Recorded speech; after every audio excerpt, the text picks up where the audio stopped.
And we're back. MC loses to Virus. He does. It was actually a great series. A lot can be learned from it. You know, just a slight misstep in that game number 3 cost MC the game in a series that he definitely could have won. So we'll have to see, man. This is not the place MC wants to be in. This was an important first one because NesTea has to be seen as a big favorite over InCa in this next match. And InCa's PvP is really good, or it has been in the past. At least we haven't seen as much from him recently. You know, just happens to be the way the apples are. The rematch of GSL, what was it, Season 7 finals, I think. We've had a lot. It's like a crazy thing to ask, is if I know which number. Well, I think I might be right. I think it might be Season 7. I'm not sure. Okay. They faced InCa, made it all the way to the finals, but NesTea dominated him. Yeah. Completely dominated him. Yeah, no, it was a very bad finals. NesTea ate him. But it was a long time ago. Let's see what InCa has in store for us here today on Entombed Valley. A lot of Zergs don't really like this map against Protoss. They can get a very easy third base, but how will they play? I'm excited to see because it's NesTea. It's going to be excellent. And it looks like the game's loading, so we're going to get this going pretty soon here. InCa against NesTea, the rematch. Remember, the loser has to face MC. The winner goes on to face Virus. Yep. These guys want to win. Because winning's good and facing MC is really, really scary. It's true. And of course, right now, MC probably with a little bit of anxiety here as he knows he either has to face one of the best Protosses of all time or NesTea, the creator of the universe. It's rough. It's rough, man. All right, head-head. InCa, NesTea, PVZ, the rematch. Let's do this here at the GSL Code S.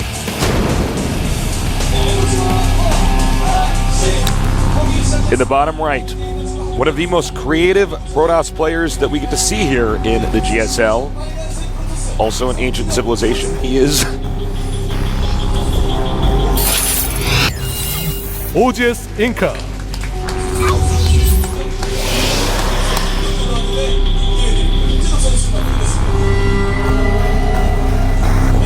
in the upper right.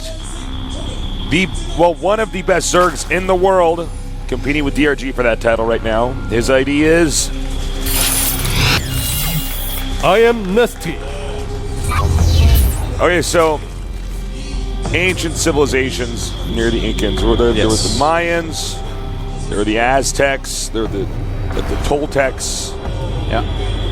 Well, here's the thing about, you know, Incan's a great civilization.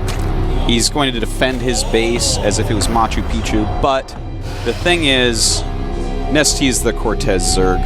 Cortez Zerg. He is going to bring blankets just infested with diseases and destroy all in his path. Well, so far, actually, he's looking for gold, man. He's looking for gold. There's no gold minerals on this map. That won't stop him, though. He may be disappointed, but he will still conquer and pillage. Wow! Look at that. 5% for InCa. Oh, wow. 44.8 for NesTea. InCa and Virus, too. Virus's was like, what, 6%? 7%? I mean, these two just not getting any love from the community. No. Well, of course, MC and NesTea, I mean, who's not going to bet on them? But I bet everyone's feeling oh my God. Now. Oh, this is actually getting out of control right now for NesTea. He almost lost the drone that needed to make the third base, and even that was delayed. So NesTea, I actually would have loved to see him just throw another pylon down, to be honest. Yeah, I think would have loved to see that. NesTea would be like, because he's only making 2 lings. Wow. 2 lings take a long time to kill pylon. Yeah, that's right. And as you can see here at the bottom of our screen, NesTea beat InCa 4-0. I believe it was our only 4-0 finals. We had a lot of 4-1s and 4-2s. Yeah. But I believe that was our only 4-0, unless he 4-0'd Lucira too. I don't remember. I think he 4-1. God, man, we've casted so many games. Well, it's hard to remember exact records, especially of series that were underwhelming. InCa's had ups and downs here in the GSL. Yeah, it actually looks like a great roller coaster. It does, actually. World Championship always makes a divot in everyone except the 8 players invited, though. It was an invite-only tournament, so that one's not really fair. Right. And as you can see, NesTea is basically always in Code S. This guy's always doing well. Yeah. Look at that. Bunch of championships. They don't even go back far enough in time to show you all of them. A lot of round of 16s, 8s, everything. He's all over the place. You got to the round of 10. Oh, that was the Blizzard Cup. Oh, yeah, I remember that. I'm like, BC. I'm like, I know he was alive back then, but shouldn't that be before June of this year? All right. Also, bad news here is that InCa has not won a game on this map. Bad news. Bad news, Bears.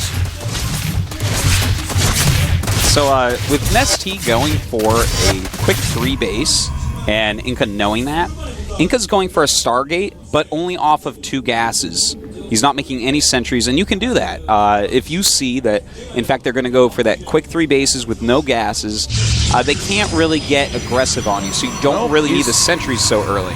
He's getting gases now. The third one. But you know, if you see a Zerg with a gas and you're wanting to go for Stargate tech, you have to get the 3rd gas before that Stargate comes up, so that you can also afford sentries to stop any roaches or banelings or any possible attacks from stuff like that. So because of NesTea being so greedy economically, InCa as well was able to be a little bit more greedy without spending huge amounts of money on expensive units like sentries so early in the game. As you can see, there's going to be a Void Ray coming out, and we're going to see a little bit of pressure here from from InCa. Then NesTea generally responds pretty well to pressure. Yeah, I think in some ways better than DRG even. Oh yeah, I would definitely say so. NesTea, I mean, here's the thing: he's already a diamond. Pressure doesn't do any more to him. That's right. You know. DRG, he's still cool. He's a diamond in the rough, perhaps. What he needs is for NesTea to crush him in his hand and turn him into a diamond. That's right. I shook his hand once. Now I can cut through anything with my hand because it's a diamond. Wow. Yeah. That was not a good joke, but No, it was pretty serious. I'm sorry. I wanted to help you get out of that one. I was trying to think of something. I saw you I was just looking at me like, yeah. I'm like, oh wow, that's the sign of the worst joke right there. You're not even making fun of me. You're just letting it go. Just gonna let it go on. Now, I would say, actually, are diamonds? Are they the sharpest? The hardest. The hardest. But sharpest? I don't know, man. Whatever you sharpen the most is the sharpest. But to cut something, I believe diamond is actually. Well, it's the hardest. Yeah. That's like, you can make it as sharp or as dull as you want. It's just the hardest. Yeah, I guess, but to cut through something else. So the diamond can cut through anything. All right, now he's going to do a little surprise attack here. He's not coming up from the side. Skeleton, but yeah. No. Anything else? He's not adamantium. All right, so yeah, this is a nice little proxy by InCa. Does he have +1? He does. In fact, he does. +1. This could work. And NesTea is heavily on Zerglings right now. Now with 2 Void Rays, he's going to be able to take out any Queens very easily.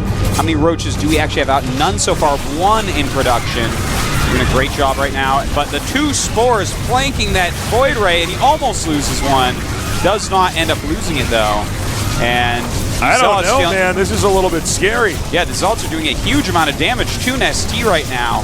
More Zerglings coming in, but those are not going to be too helpful. Luckily, the Zealots are low on health. And he's sending more Zealots up here. More I think NesTea could lose this expansion if he's not careful. He definitely could, but the 2 Spores really holding back these Void Rays. They're not being nearly as effective as InCa would have hoped. But during all this, InCa's taking his own 3rd. He's looking pretty good behind it. All right, he needs to get that other Queen. Note the pylon where the stuff is being warped in is under attack now. Well, there are Roaches out, and the Spore going to come down. The Queen eating the dust, and it looks like the Spore going to go ahead and land. It looks like this aggression is done for now. But he killed 14 workers. He killed 2 Queens. Yeah, he killed 2 Queens, 14 workers. Killed a lot of units off. Killing off Overlords now. And he spent basically Zealots, and he still has his 2 Void Rays. So actually, InCa has to be feeling good about himself right now. Note NesTea is supply blocked right now, although the supplies are fairly even. Supply blocked because he did lose those Overlords. And he's going for a Spire with +1 attack. You know, a good choice. InCa is trying to take his 3rd base, but NesTea coming up there with roaches. He hasn't killed those rocks yet because all of his units have been out on the map. So he's going to have to warp in units to help out right there. And in fact, he already does have some sentries over there, which will help out. And with the Void Ray, going to chase those roaches away. Now, I like this choice to go for the mutas from here. It looks like InCa wants to actually go for basically a Void Ray Colossus style composition here. And that's like an insanely good composition. It's so strong. But 11 mutas popping out. They will deal with the Void Rays and the Colossus. He is going to get this Void Ray, too. Is he? It turned. Oh, and he still made it. Wow, 12 and 10 kills on those. That's surprising. Yeah, he's done a lot of harassment. Very good job there. Two more Stargates on the way. Yeah, this is craziness, Tasteless. This is going to be... It is. But it's actually going to be this old composition. This is why I love casting InCa's games, is it's like you just don't know what you're getting yourself into. Well, you know, before they buffed the Infestor a bit, Void Ray Colossus was actually a problem in the matchup. It was actually like this imbalanced, silly thing that people were doing where they just make a bunch of Void Rays and a bunch of Colossus, and Zerg would send like 200 armies into it and lose them. But at this point, people have really learned how to deal with that better. Infestors, of course, help a lot against the clumped Void Rays. And now these mutas going to fly in with very little anti-air for InCa. He's got these sentries, Guardian Shield going up on them, these two sentries chasing the mutas, but the mutas know they need to get the probes, get as many probes as you possibly can. That's right, and we do have Phoenixes popping out to help deal with all of these mutas, and they will deal with it pretty well. They're going to be hard to micro, though. Notice already they're pretty low on health, and the mutas always can juke and jive back, so we're going to have to see if InCa wants to actually get the Fleet Beacon and upgrade their range so that they're a little bit easier to micro against these mutas. I think NesTea's just made the comeback right now. I don't know if he can actually stop these mutas at all. It's a hard spot for sure. You know, he might drive mutas out, but NesTea's making 5 mutas again right now. I'm surprised he's not getting that pylon there that's powering the 2 Stargates, but... Why would he get that? You know, unpower them so they couldn't get Phoenixes. That's a good reason. Yeah.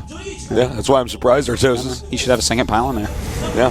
All right, more mutas coming in now. I don't know if InCa can handle this. I think InCa's strategy was cool, and I enjoyed watching it, but he clearly just wasn't prepared for something basic like mutas coming at him. You know, his timings were a bit slow for NesTea's mutas. If he had a few more Phoenixes, he might have been able to hold it off.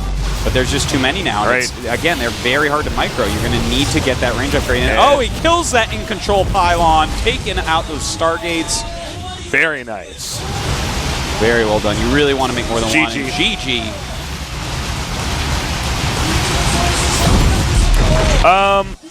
Well you know, this sort of reflects the fundamental problem with InCa's play. Is he's very smart. You could see that initial attack was really well thought out, and you know, it was cool. But the problem is he's got these giant holes where it's like, okay, well, there's no cannons in your. It's true. If NesTea hadn't gone for Spire, though, InCa's unit composition beats everything else he could have gone for after that opening. Right. So NesTea choosing the right tech to go. Now, you know, I do like InCa's style there, because if he's saying, you know, I feel like NesTea's better than me, this is going to be hard, he can take a risk like that and say, okay, I did some early damage, it did well. If he is not going mutas from here, then I'm going to crush. And in fact, if he's going mutas but they're slow, I'm fine, because 3 Stargate Phoenix, once it gets online, you're going to be able to deal with those mutas. But the Spire was very quick. The Spire was finishing up as his original attack was ending, and that allowed him to get enough mutas that basically the Phoenixes were in too small a number. You have 2-3, doesn't matter if he has 12 mutas. He just flies back and forth. Eventually you get too close and he starts sniping them, and everything just gets out of control. You have to start that Phoenix production before the mutas. You're right, because like as we saw there, he had like 3 Phoenixes flying around, you know, shooting their little pew-pew lasers. Yeah. And he's got like 14 mutas. He just jukes and jives back and forth and then just slams them down. If you already have Phoenixes, they're a great counter to mutas. They are Genius plays. They are a poor reactive counter to mutas. Well said. But I love the build actually from InCa. It did not work out, and that's sometimes what we see out of him. Some really genius, cool stuff that just ends up not working out. I mean, he's against NesTea, man. You got to come in completely refined at that point. All right, what does InCa have in store now? This is the map of his choice. Will we see that cheesy, creative, unique style of InCa? Or are we going to see some very textbook Protoss? I don't know. All I know is he's up against NesTea. who actually has perfect eyesight but just wears glasses because he, wants to look more like a normal, ordinary human